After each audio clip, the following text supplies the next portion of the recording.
Welcome back to So You Want to Learn the Violin, Lesson 2. If you're back because you watched Lesson 1, thank you so much. Go and hit that subscribe button so you don't miss Lesson 3. If you're new here, go ahead to my channel and watch Lesson 1 so you can be all up to date on what you need to know for Lesson 2.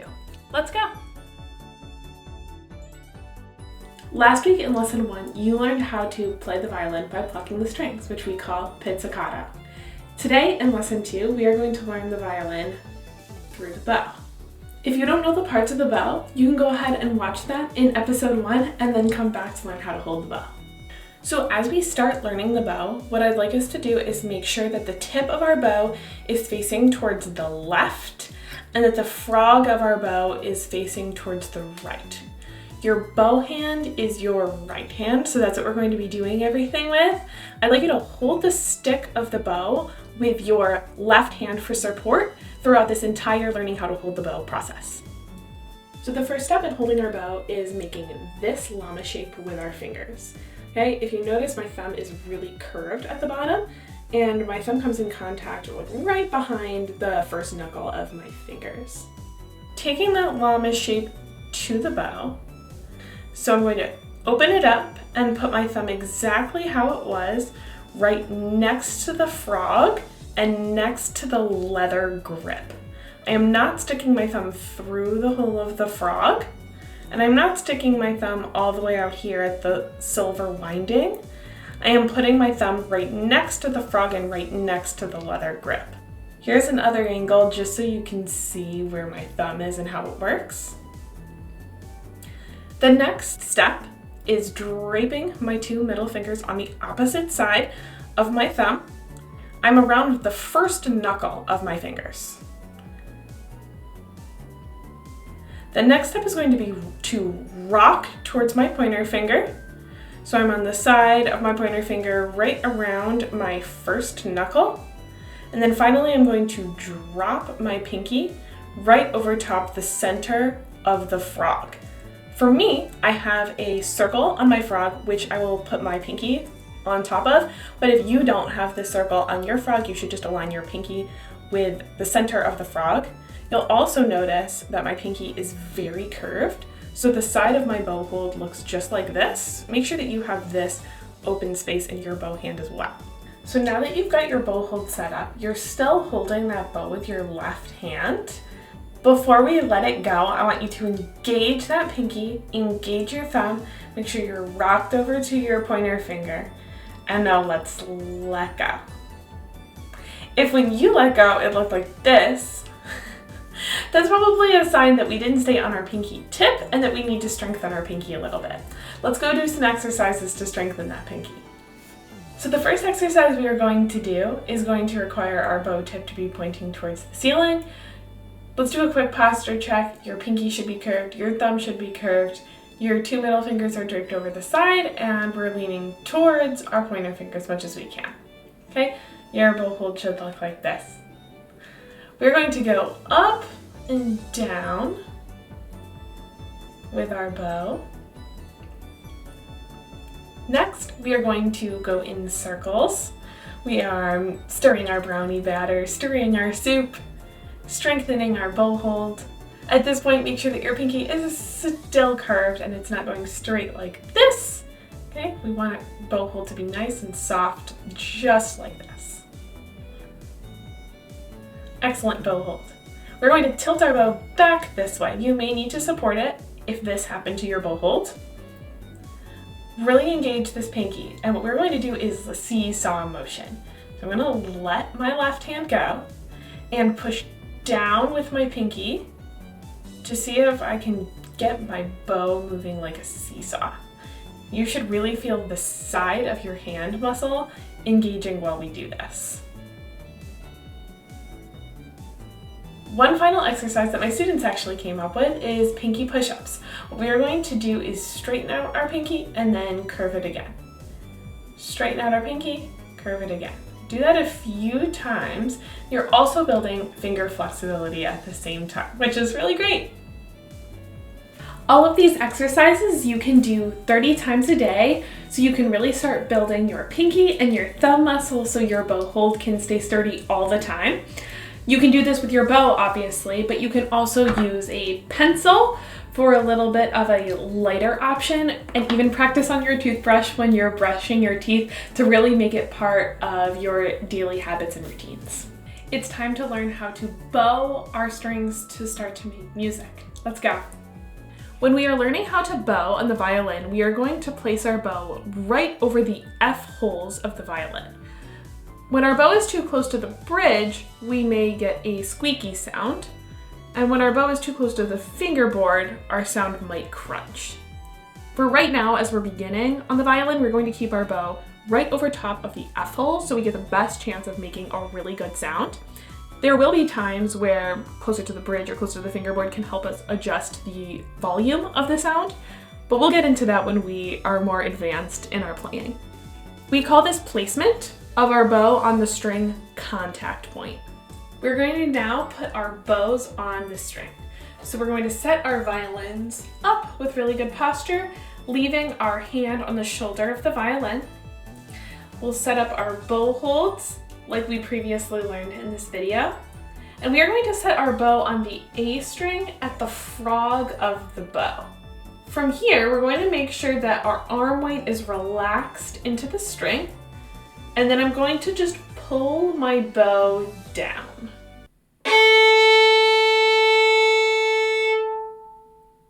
If you get a sound like this,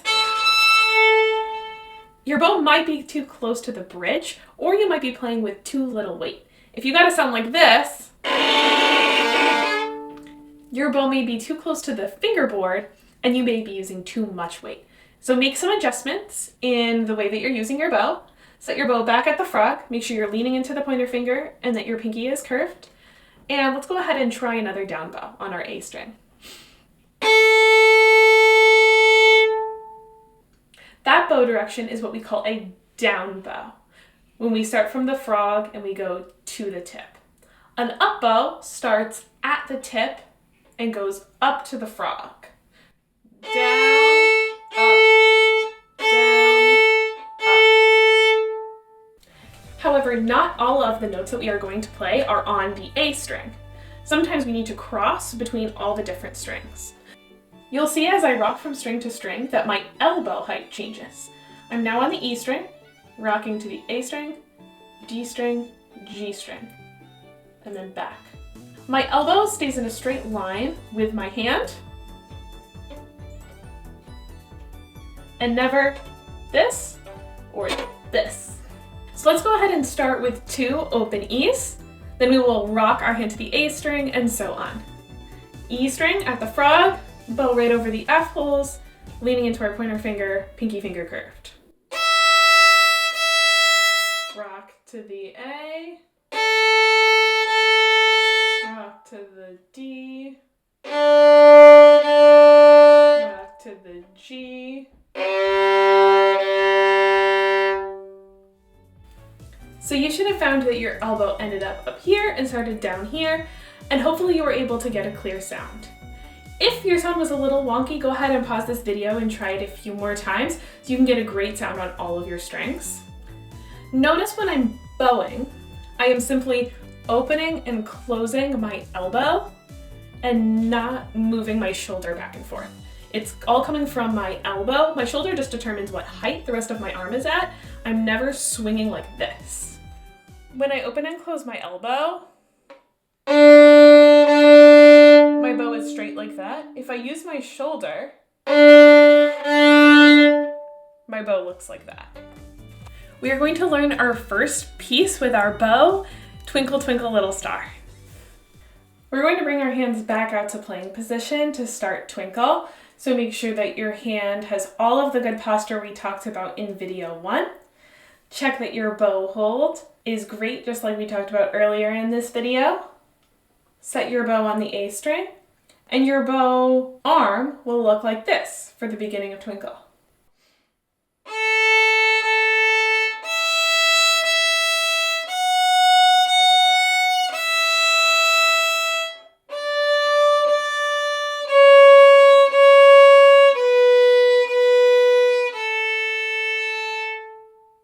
We are going to start Twinkle Twinkle Little Star on the A string.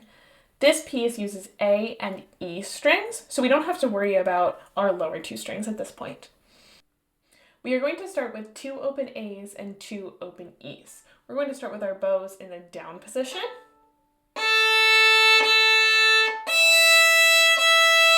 Try that with me. Ready? Go.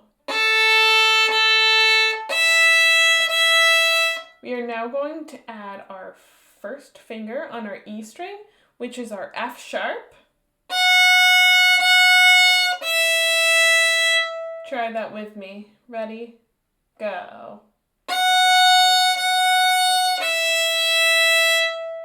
Let's put that together. Ready? Go.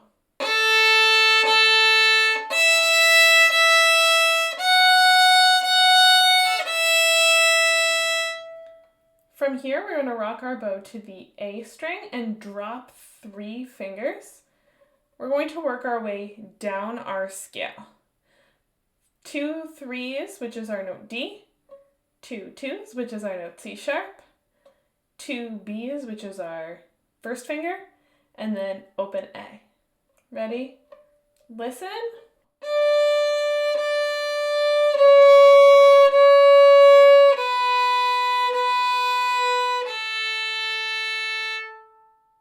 Try it with me, starting on an up bow. Ready? Go.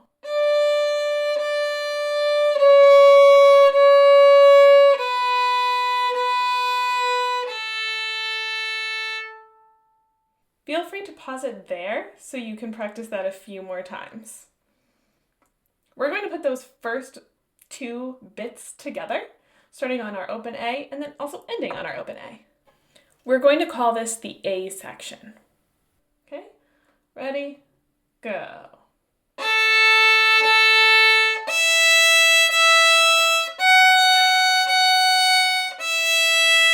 Rock your bow, drop your 3 fingers.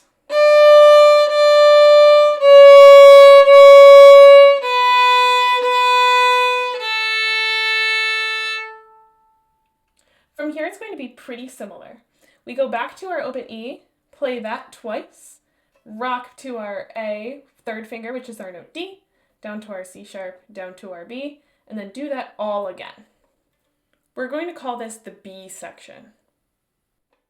Listen.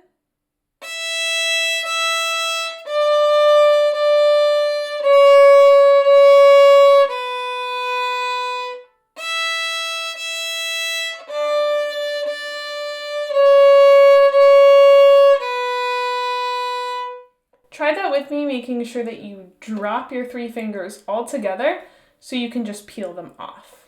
Starting on our open E, ready, go.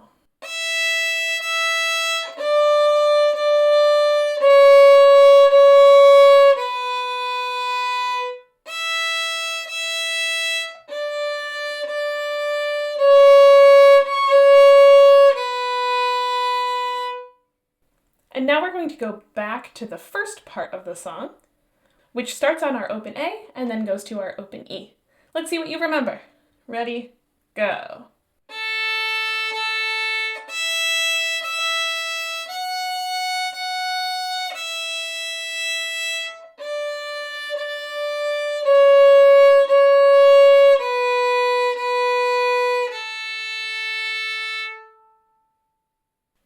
Great. So let's go ahead and put that entire thing together. So we have that A section, followed by our B section, and then we go back to our A section. Okay, let's try all of that together. I'll walk you through the sections. Ready? Go.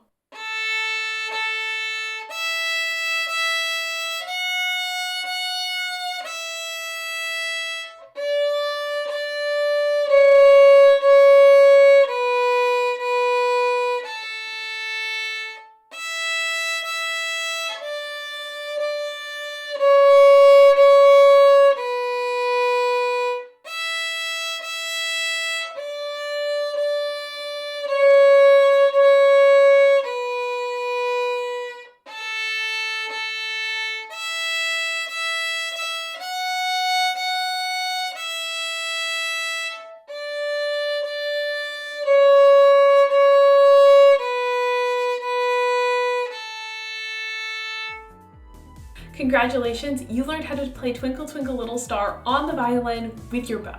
That's a huge accomplishment.